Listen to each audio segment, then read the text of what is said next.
ଦେଖନ୍ତୁ ଆଜି ଆମେ ଘରକୁ ଯାଇଥିଲୁ।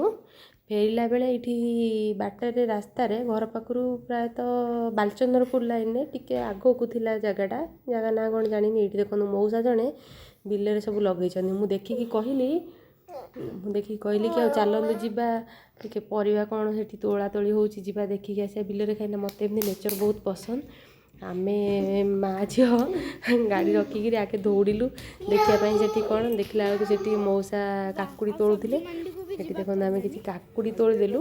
କାହାକୁ ଏମିତି ସବୁ ଭଲ ଲାଗେ କହିବେ କମେଣ୍ଟ କରିକିରି କି ଦେଖନ୍ତୁ ଏଠି ଆମେ କେତେ ସାରା କାକୁଡ଼ି ତୋଳିଛୁ। ମୁଁ ଏଠି ପଡ଼ିଗଲି, ବିଲରେ ଅଭ୍ୟାସ ନାହିଁ ଚାଲିବାରେ, ଯାଇଥିଲି ଗୋଡ଼ ମୋଡ଼ି ହେଇଗଲା, ପଡ଼ିଗଲି। ଏଇଠି ମଉସା କହିଲେ ଖାଲି ପାଦରେ ମା ଚାଲ, ଆଉ ଗଛ ମୂଳରେ ପଡ଼ିଯିବ। ଏଇଠି ଖାଲ ହେଇଥିଲା, ଗୋଡ଼ ମୋଡ଼ି ହେଇଗଲା, ପଡ଼ିଗଲି। କ୍ୟାମେରା ସେଥିପାଇଁ ହଲିଗଲା।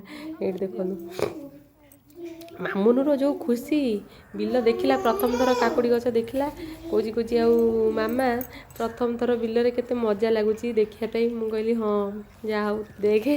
ଏଠୁ କାକୁଡ଼ି ତୋଳିଲୁ, କିଛି ଝୁଡ଼ଙ୍ଗ ବି ମଉସା ଦେଲେ। ଏଇଠି କିଛି ଶାଗ ଆମ ପାଇଁ ତୋଳୁଥିଲେ। ଆଉ ଆମେ ମା ଝିଅ ବୁଲି ବୁଲି, ପୋଟଳ ତ ନଥିଲା ତାଙ୍କର ସରିଯାଇଥିଲା। ମଉସା କହିଲେ ନାହିଁ ଫିର୍ ବି ଦେଖେ ଯଦି ପାଇବୁ ନେଇଯିବୁ ଦୁଇଟା ତା ଭିତରୁ ଖୋଜିକି। ଆଉ ମୁଁ ଗଲି ପୋଟଳ ଖୋଜିଲି, ଯେତିକି ପାଇଲି ନେଇ ସାରିବା ପରେ ଦେଖନ୍ତୁ ଏଠି ସେ ମଉସା ଭାଇନା କାକୁଡ଼ି ତୋଳୁଥିଲେ, ଦଉଥିଲେ ରଖିବା ପାଇଁ। ଆମେ କାକୁଡ଼ି ତୋଳୁଥିଲୁ। ଯେହେତୁ ବିଲ ପରିବା ଫ୍ରେଶ୍ ପରିବା ସନ୍ଧ୍ୟା ହେଇଯାଉଥିଲା ଫେରିବା ବାଟରେ, ଆମେ ଏମିତି ନେଇକିରି ଟିକେ ଜଲ୍ଦି ଆସିବୁ ବୋଲି ସେଥିପାଇଁ ତା ବାପା ସେଠି ଥାଇକି ଡାକୁଥିଲେ। ଏଇଠି ଦେଖନ୍ତୁ କେତେ ସାରା ଝୁଡ଼ଙ୍ଗର ତ ସିଜିନ୍ ପଳେଇଲାଣି, ଝୁଡ଼ଙ୍ଗ ପୋକ ଲାଗି ଆସିଥିଲେ ବହୁତ। ଫିର୍ ବି ମଉସା ତା ଭିତରୁ ବାଛିକିରି ଯେତିକି ପାଇଲେ ଦେଲେ। ମଉସା ବାଛିକିରି ଦେଲେ ଆମକୁ।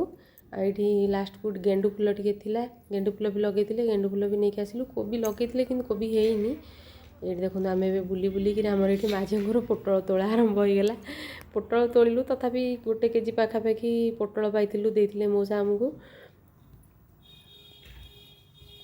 ମାମୁନୁ ଆଉ କାହ୍ନା ଆଉ ତା ବାପା ସିଧା ପଶିଗଲେ ବିଲ ଭିତରକୁ। ପଶିକିରି ଯେତେ କାକୁଡ଼ି ପାରିଲେ ଖୋଜିକିରି ଖାଇଲେ। ଗୋଟେ ଦୁଇଟା କ'ଣ ତା ଭିତରୁ ତାଙ୍କୁ ପିତା ଲାଗିଲା ପୁଅକୁ, ସେ ଖାଇଲାନି, ପଡ଼ି ଉଠିକି ସେ କାକୁଡ଼ି ବିଲ ଭିତରେ ଦୌଡ଼ୁଥିଲା। ଦେଖିବେ ରହିଥାନ୍ତୁ ଆଗକୁ।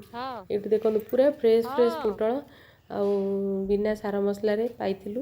ମଉସା ସନ୍ଧ୍ୟା ହେଇ ଆସୁଥିଲା, ତେଣୁକରି ଆମେ ଜଲ୍ଦି ନେଇକିରି କେମିତି ଆସିବୁ ସେଥିପାଇଁ ବ୍ୟସ୍ତ ହେଉଥିଲୁ।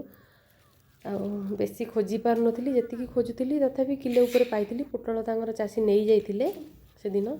ଆଉ ବାହାରିଥିଲା। ମାମୁନୁ ବହୁତ ଖୁସି।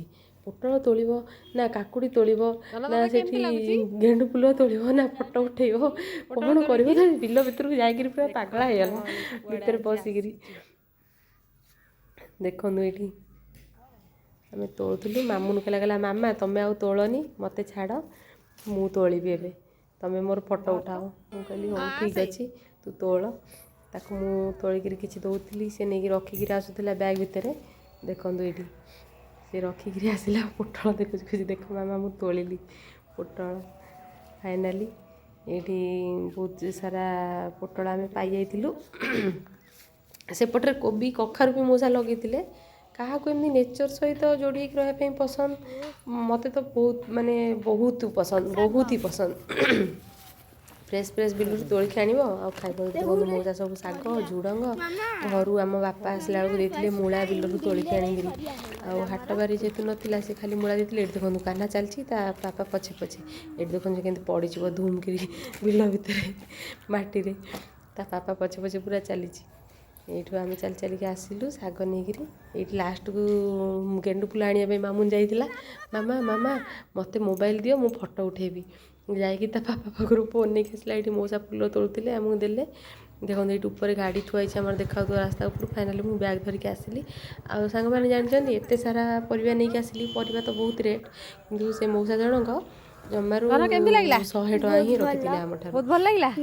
ତୋଳିଲୁ ପୋଟଳ ପଚାରିଲେ ଆମକୁ ଆଉ କେତେ ଟଙ୍କା ରଖିଲେ। ମୁଁ କହିଲି ନା ସେ 100 ଟଙ୍କା ରଖିଲେ। ଆଉ ଜଣେ ଏଠି କ'ଣ କରୁଛି, ତୁ କ'ଣ ଖାଉଛୁ?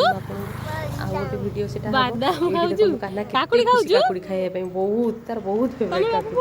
ଯେମିତି ଦେଖିଲା ମାମା କାକୁଡ଼ି ଆଣିଛନ୍ତି ବୋଲି ସାଙ୍ଗେ ବାହାର କରିକି ତା ବାପା ତାକୁ ଗୋଟେ ଦେଇଦେଲେ। ସେ ବସିକି ଏଠି ଖାଉଥିଲା ରାସ୍ତା ଉପରେ।